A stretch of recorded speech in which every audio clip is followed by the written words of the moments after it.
Sanbanani, and welcome to part 4 of the Diary of Umtandazi. I want to start this diary by saying, if the Bible were to be written again during these times, and my book would be Inganya Makehla Madala Makehla Makula Makehla Amahle, and I would definitely be prophet or prophetess Magaziwe. In this diary session, we are going to talk about intwaso yomthandazi. Intwaso yomthandazi. Intwaso yomuntu okhulekayo. I'm going to go to the Bible itself and just name a few prophets. I'm going to talk about Jeremiah. I'm going to talk about Isaiah. I'm going to talk about Daniel, Hosea, Joel, Amos, Johann, Micah. All of them, all of those prophets from the Bible. And all of them, they teach us basibonisa ubukhosi, because of none of them had a gobela. But ugobela wabo kwakuyena umvelinqangi kanye neyingilosi uNkulunkulu bekelokolo abathumeza zona.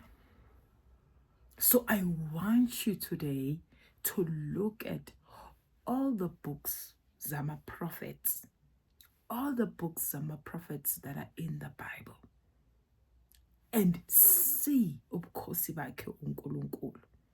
Because of umoya ovuka kumina namhlanje is that those prophets who experience challenges, who experience struggles, bebasentwasweni. Intwaso yakho mthandazi, it's the struggles, it's the challenges that you experience. Amen. Meaning, the more darkness you face, the more your light shines brighter, because of uzowabona kanjani lamandla wamakhosi, uzowabona kanjani lamandla wembethiswe wona uma ungahlangabezani nehibe, uma ungahlangabezani neshwingshwang nevunguvungu. So la umikhona mangabe uqubuka ekhayeni elibhekene nobunzima, ubona abantu abayenza ubube ngaphakathi kwekhaya lakho, uyaboniswa umsebenzi wakho ukuthi ukhuleke, umsebenzi wakho ukuthi ukhuleke, unqobe lezo zitha lezo, ngoba lezo zitha lezo zizobe ziveza amandla wakho.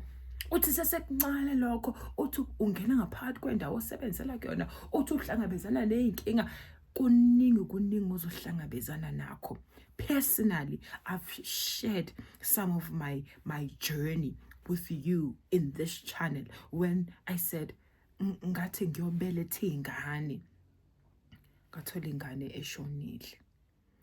Ngangasho ngaleso sikhathi ukuthi uNkulunkulu akangithandi, kodwa ngakhunjuza ukuthi even heaven itself requires a sacrifice. And the way uNkulunkulu angipholisa fasting akhona, ngiyahleka namhlanje ukuthi he didn't mean to break me or to hurt me. Cha, my faith was being tested. My faith, trust yami as in ibise testing enzima ejulile. So intwaso yakho mthandazi, ile mpilo uNkulunkulu akunikeze yona. Yingakho kubalekile ukuthi you live within your purpose. You live within your purpose. Ubunzima ohlangabezana nabo ungabusabi, kodwa memeza njalo kuyena umvelinqangi, biza yena njalo, because of he's training you. He's training you ukuthi kusasa uma uthandaza isabantu, kusasa when you have to motivate people, you know exactly his power. You've seen it. awuzwanga ngabanye abantu kodwa uzibonele wena. Part of being umthandazi is you praying for people and you being able to speak light.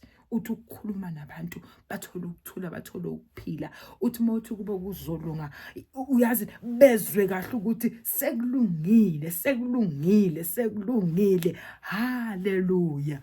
So the darkness, what you see as darkness, trust you me, that is your transformation happening.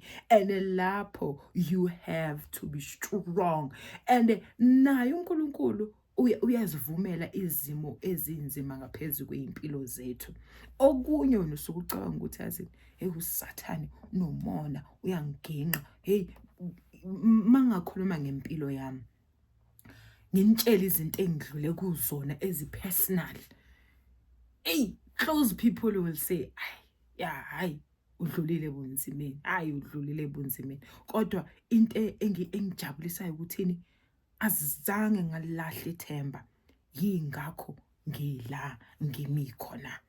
And inkosi ke engibonga namhlanje ukuthi ngibonga ukuthi you trusted me, ngibonga ipatience yakho, ngibonga ukuthi ungilalele.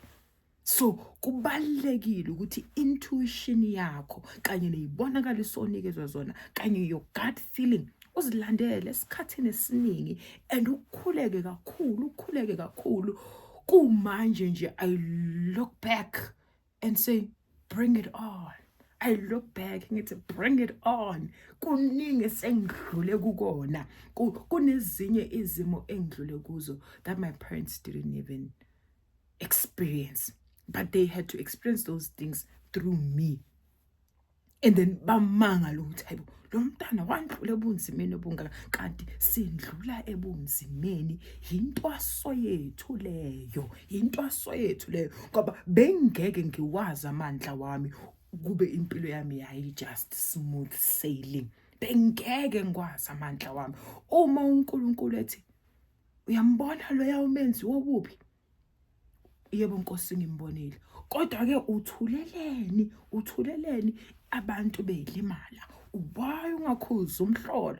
Ngathi hayibo ngiyasaba, ngikhuza kanjani umhlola? Ngoba lo muntu owenza obubi naye emdala wathi ngithilalela la, ngikubonisile ukuthi ukhuza umhlola. Hallelujah. Yakhuleka ingane yamakhehla, yakhuleka ingane yamakhehla, yakhuza umhlola. Hallelujah. If the Bible were to be written again, my book will be the book of ingane yamakhehla madala, amakhehla amakhulu, amakhehla mahle. Ngoba lobukhosi engikhuluma ngabo lobukhosi basemandulo, bonke labantu abaseBhayibhelini who come as testimonies, they represent ubukhosi bakhe uNkulunkulu. Abayanga kule ntwaso yala emhlabeni ukuthi umele ube nogobela, umveli nqangi yena kanye nengilosi akwembathisa zona. Yibona abakufundisayo, yibona abakuqeqeshayo, uthi uyibalekele. And I trust me, when you read some of the books about Jonah, abadliwa amafish, like when you read ufunda ukuthi omunye wabaleka ukuthi bamthuma ngapha waya kuphi, wayeindaweni eziro, that's when you realize ukuthi oh, you even make mistakes in this journey, kodwa uNkulunkulu aphinda kubuyisa athi hayi lalela ngikufuna la. Mina makaziwe ngindlulile ebunzimeni, I've made my own mistakes, kodwa uNkulunkulu wathi hayi buya la. The purpose is greater. Wangishilda, wangprotector. I've dated before. I've dated people. I've dated people that I thought loved me. Kanti mase ngizovezwa ukuthi hey, akangithandi lo muntu, akangithandi. Ubona amandla, ubona ukukhanya kwami, yingakho enginamathela. So lo uNkulunkulu esimkhonzayo kanye nalamakhosi asiphethe awasibaleli. Akusulo uNkulunkulu okubalelayo ama-mistake, because of through your mistakes you learn. It's lessons. Take them as lessons. So the darkness that you experience, ungalokulu ufuna ukuba yi-victim. Mawumthandazi, you don't say I'm a victim, but take that as a lesson. Good, oh Nkosi, na umsebenzi uyaphela, umnyango uyavaleka.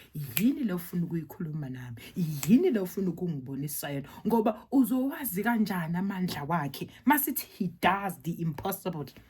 Bawuhleli uxakekile ungazi ukuthi uzohlanganisa kanjani, but ngoku uloko lukhuleka ucela unxusa wakwenzela. Tomorrow you can testify and stand and say, yay, unamandla lo muntu, and you will be saying it with meaning and with courage. So in this part, darkness makes your light to shine brighter. Lobu mnyama, lezi zinto ezinzima ondlula kuzona, uNkulunkulu usuke eqinisa. He sometimes have to break you in order azokhipha lamandla ngaphakathi kuwena, ila uzokwazi ukubhomboleza khona uthi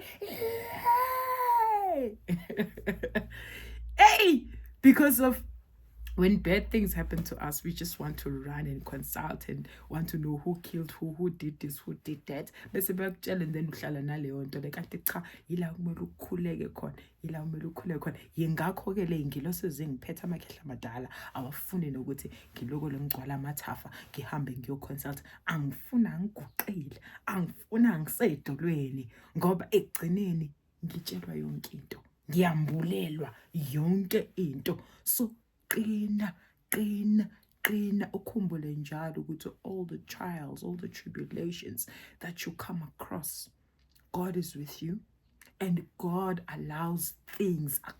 Hayi ukuthi njalo Satan, God allows it to happen so that azobukisa ngawo, so that azobabonisa ukuthi unamandla. Nalaba bakudawuthayo bavele bamangala ukuthi yey, we thought this one would never survive this. But here you are.